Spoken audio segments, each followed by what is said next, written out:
So, you have a movie for me? Yes, sir, I do. And Apple. Oh, I'll start with the Apple in that case. I skipped breakfast. No, like this could be an Apple original film and theatrical release. Oh, hell yeah, I love streaming services. They mean I don't need to go to the movies and mingle with the poor. That's fantastic, sir. So the movie's gonna start and we're gonna have this super spy Argyle doing crazy spy stuff, right? And I figure we get Henry Cavill to play him. He's from the Black Adam post-credit scene. He sure is. Amazing. These trailers are gonna be nuts. People love Henry Cavill. We'll see, with this concept, he'd technically only be in it for a couple of minutes total. Oh, even better. What? Well, that'll probably cost us a lot less, and we could still shove him front and center of the marketing. Who else is popular? Let's throw Dua Lipa in there. Dua Lipa, the singer? And John Cena, maybe? People like John Cena? Sure, yeah, you won't be able to see him. Maybe a cat. Put a cat in there. Okay, maybe it a won't cat. really have anything to do with the story. Put a cute little cat front and center, shove these trailers down people's throats till they're sick of them. All right, shoving things down people's throats till they're sick is tight.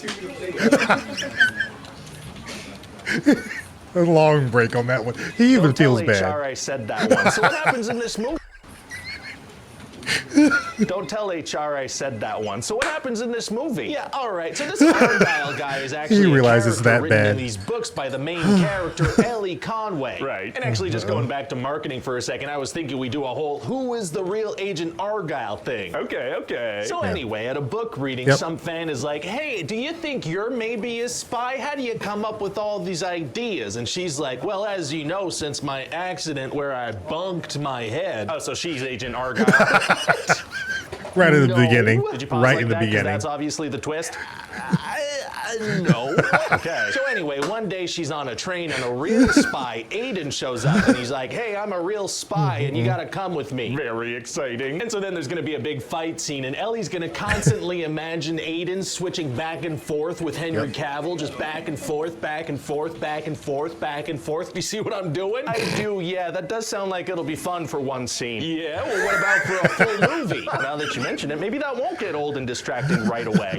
Maybe. So this guy tells Elly that her spy novels have actually been predicting real-world spy stuff involving this evil organization, the Division. Uh-oh, what's their deal? Evil stuff, presumably. Yuck. And so there's this MacGuffin, right? Yeah, don't mind if I do. I skipped breakfast. No, it's not a muffin. It's a very important thing that they have to get. And Aiden's like, "You gotta write the next chapter of the book so we can find out where this thing is, this master key." And why is this thing important? Because it's got secrets or something. Whoa, but then Elly overhears Aiden saying he wants to shoot her in the head, so she runs to see her parents. Oh, so Aiden's a bad guy. No, he was just saying that. He's actually a good guy. He's the best guy. All right. But then we find out that the people pretending to be Elly's parents are actually operatives from the Division. Oh, twisty. Oh, yeah. I love twists, sir. That's why I have one every 10 minutes in this thing. Oh, heck yeah. Let's give people some twisty whiplash. Twist-lash. Yep. So then Aiden comes to save Elly, and they flee to France. Oh, this is like a globe-trotty spy movie. You know it, sir. Very exciting. Is it cool if we do all that on a barely convincing green screen? Well, great.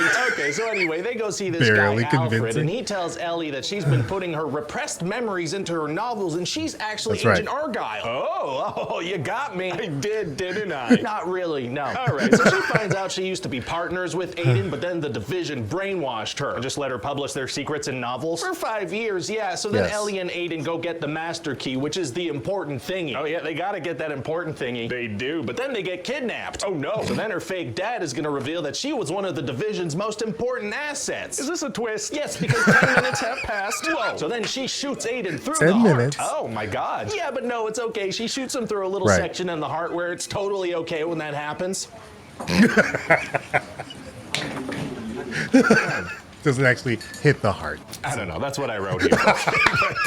So then Elly reveals she sent... I don't know. That's what I wrote here.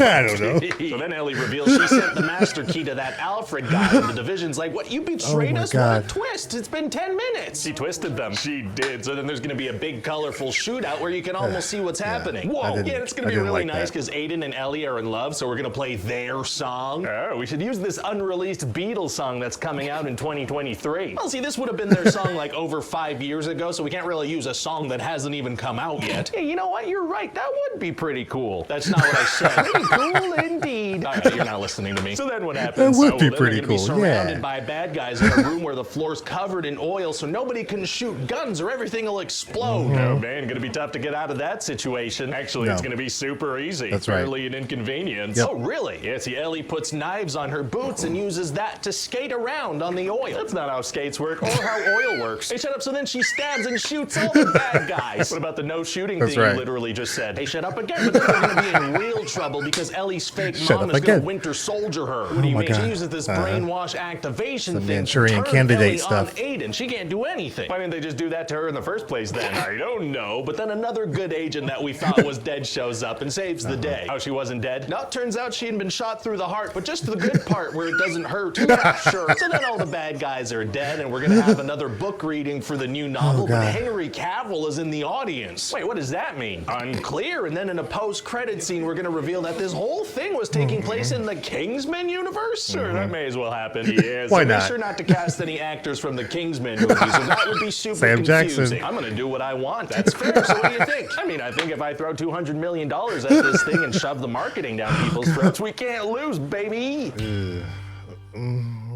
No. Argyle's global box office opening barely makes a dent in Henry Cavill's movies. Henry Cavill movies, huge budget. Why can't I? Never mind. We're on to the talky bit. Mike, talk to the people. Talk to the people because oh my God, what's wrong with me? I'll take it from here, Mike. You go sit down. What's wrong with me? Yeah, Argyle. I love that it says Henry Cavill movies, huge budget. Like it's not his movie. He's in it, but it's not his movie. It's not John Cena's movie. It's not Dua Lipa's movie. It's Sam Rockwell's movie, sort of, but it's really Bryce Dallas Howard's movie, through and through, for better or for worse. This movie was weird. He hits a lot of the things on the head, so I love it, because the movie was odd. None of the musical choices worked, and a lot of the direction was weird. The action wasn't that great. Visually, it was fine, but it looked kind of cheap, even though it was $200 million. It was weird. It felt like a streaming movie. Like, sometimes you watch a Netflix movie and it feels like you're watching a streaming movie. Like it's not as big budgety in the look department, the visuals like you would expect on the big screen. That's what this movie was for me. The musical choices just didn't work. Direction was weird. Also, I don't believe that this was directed by Matthew Vaughn. I feel like it was a produced by Matthew Vaughn film, but he didn't actually direct it. Because there was aspects of this that it felt like it was inspired by his type of filmmaking, but it wasn't actually him doing it. There was just something about it that was missing. Like the tone of it, the feel of it, all the different actors that he likes to work with show up. It just didn't work for me. The twists were good for the most part. A lot of them you see coming. But the one where Bryan Cranston is her dad and how they kind of changed up her mind. That was a cool twist. The ending, finding out this is in the Kingsman universe, that was cool. And that they're making her books into actual movies. That actually was very cool and very smart. It makes this like the origin of everything to a degree. But yeah, it's kind of cool to see like, okay, it's in the Kingsman universe. These books are going to be made. Argyle is now a real person. Or if it's based on the books, it's still like in this other universe, but that's within the Kingsman universe. So now the Kingsman universe is not like in our world.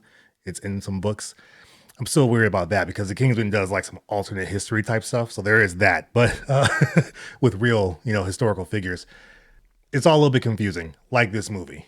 Sam Rockwell, he was fine in it. He was pretty good. Henry Cavill's barely in it. John Cena's barely in it. Ariana DeBose, she's in it for some reason. The movie also does a bad job where it starts to try to explain things very fast to give you background on things that you don't care about. And that's the thing. I didn't care about any of the characters in this one. Bryce Dallas Howard's character is like supposed to be us, the audience, going through these things until she becomes, or gets her memory back and gets back to her actual self, Rachel Kyle. But you don't care about her character at all. Like I didn't connect really. So this movie is a dud. I see why I did not do well, but there's a few things from it that are like actually kind of cool. But I wish the action was better.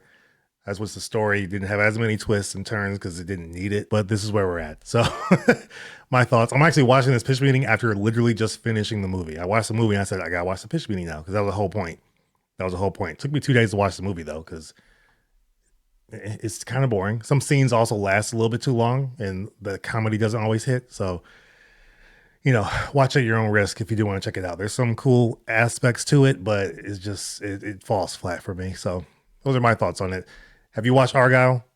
What do you think of the movie? Let me know in the comments below. Pitch meeting though, fantastic. That was hilarious, especially for writer guy. He's like, you know, I guess that's what I wrote. I don't know. Even for a producer guy saying what he said with a tight phrase, realizing also that it's bad. Not just writer guy. He also realizes bad and tells him, don't tell HR I said that. Finally, I know I'm a little bit late to this, so I'm just catching up, but this was hilarious. Thanks for watching. Hope you guys had a good laugh with me. This was a good one. Check out the description for more information on some of the equipment I use if you're interested in that or want to get into content creation. Also, we have live streams every Tuesday at 7 or 7:30. We have a great time. We've actually been doing some fun stuff the last few weeks, so join us around that time. And as always, I will see you guys on the next video. Take care.